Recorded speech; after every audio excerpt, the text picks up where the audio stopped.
Hello everyone, this is Mark, and I thought today I would go over a first thoughts and review of the Yankee Hill Machine Turbo T2. Uh, Full disclosure, this is my first 223 suppressor. I've got a bunch of them that are 9mm, but this is the first rifle suppressor for me. So I learned some stuff along the way as far as some of the newbie stuff for mounting them, putting on the brake, things like that. The host for it is a LaRue Predator AR that I've had for quite some time, and this is the first time I've run it suppressed. There'll be some videos towards the end of this video, stupid way to say it, but took it out to the range this weekend and shot it unsuppressed first, and then put the suppressor on it and give you guys an idea of how the function of it was. So anyway, so this was my last Form 4 via paper transfer, and it took just shy of 2 days to the year to get this back. Normally my suppressors have been coming back within 5 months on the old F4 paper form. This one was 362 days or 363 days, something like that, so it was just short.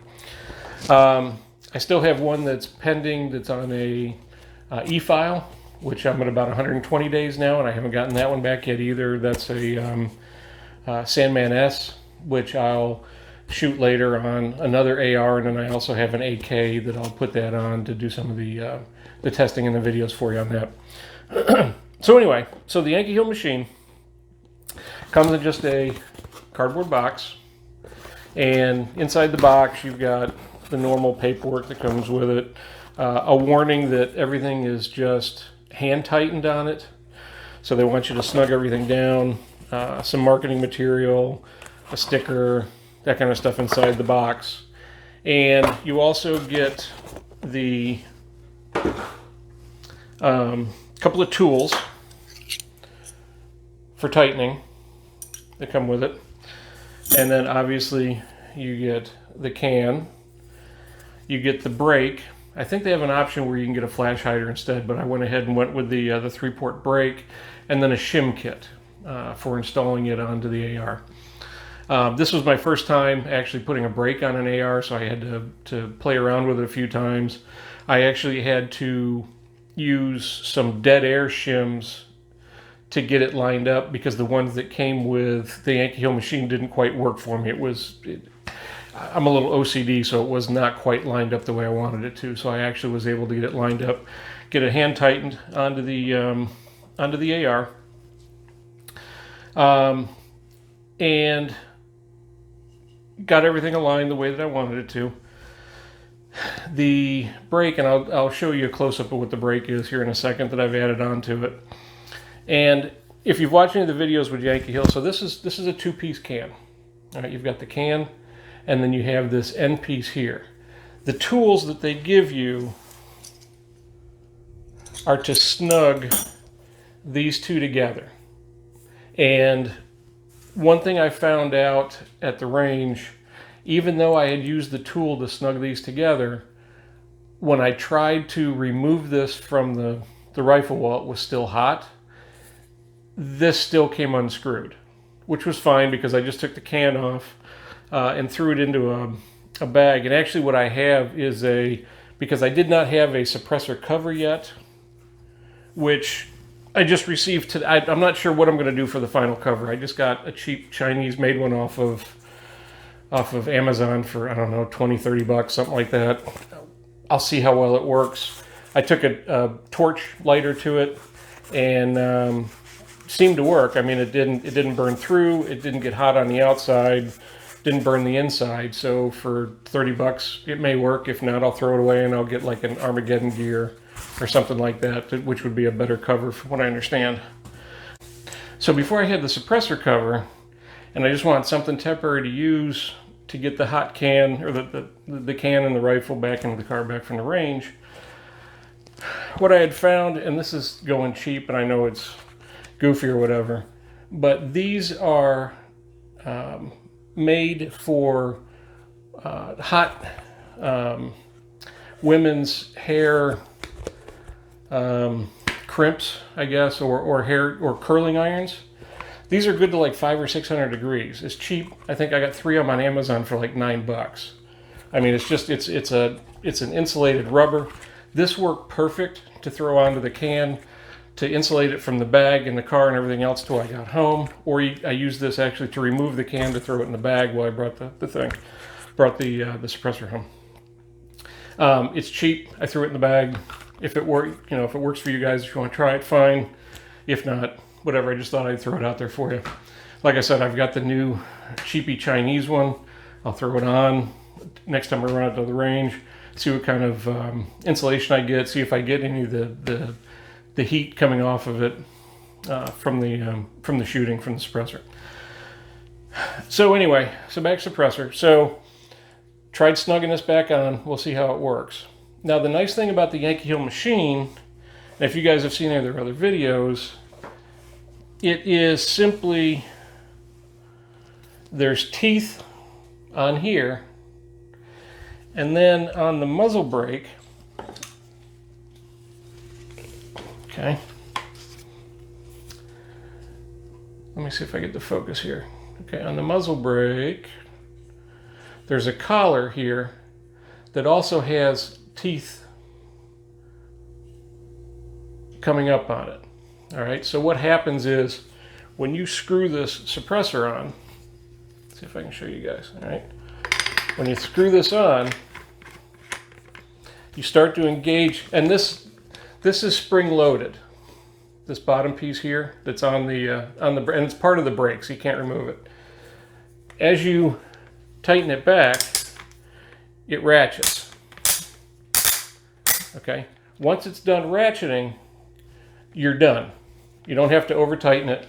Now, if your ratchets don't, if the little teeth don't match up to the can, you can just, this ring on the bottom that's part of the brake, it has a little bit of play in it. Just turn it left or right and it'll snap in to one of the teeth. So that's it, and you're done, because that seals it inside. All your gas is going to the blast chamber and out the end. Removing it's the same thing. You just give it a good twist, and off you go. All right, so in the video, I'm shooting just regular 100 or regular 55 grain 223 ammo. It's just some cheap stuff I had laying around. You'll see some comments from myself and from the buddy I was shooting with about being really gassy in our face. Well, one thing to keep in mind, and we didn't realize this till after we were finished shooting, we were shooting more or less into the wind. The wind was coming at us from the front right. So as the gases came out the chamber, it was throwing it right back into our face. I think if we were facing away from the wind or to the side of the wind or whatever, I don't think we would have had any issue at all. I do have a Geisley charging handle on here, so it's got the little lip to seal the back of the receiver against any gas coming through. So all the gas that we had was actually coming out of the chamber when we do a round. I hope you guys enjoyed this video. Like I said, hang on. I'm going to add the shooting parts next. If you like the content that I have, I'm going to try to do more stuff. Again, these are just my opinions. I'm not working for any dealer. I don't have any insight into any of the items that are coming out on the market. This is just my personal experience, my personal opinion on some of these rifles, guns, pistols that I have, the suppressors and stuff I'll be doing the videos on. Subscribe to the channel, comment if you have anything that you can add that's constructive or something you'd like to see me change or maybe cover in a later video. If I have it, I'll do that. Thank you guys for watching, and hold on, and the shooting videos are coming right up. Thank you.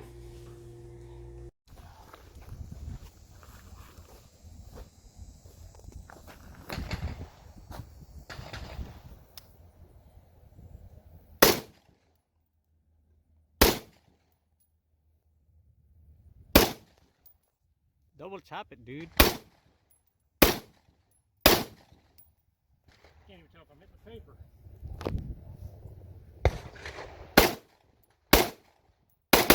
There you go. Yeah. Right here. Trade you. Got it? Yep. I'll be adjusted. Oh, there's a hit that on.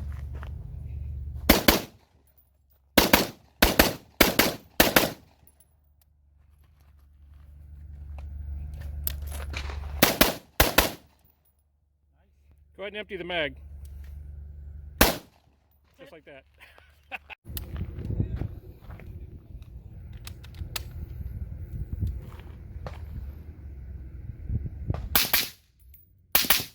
That's nothing.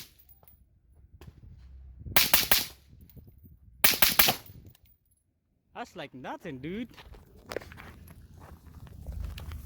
That's Get some- ball ammo? Huh? That's ball ammo? Yeah, it's just 55 grain. You're gonna get some. Fucking gas on That's that face. quiet. Yeah, you get some gas on it.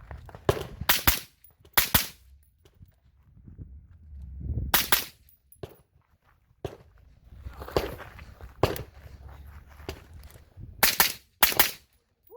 I hate that gas on my face, man. No. Go ahead. There's still some more in there, I think.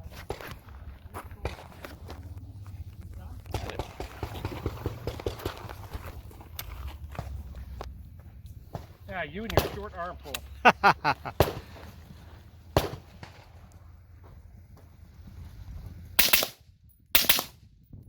That's it.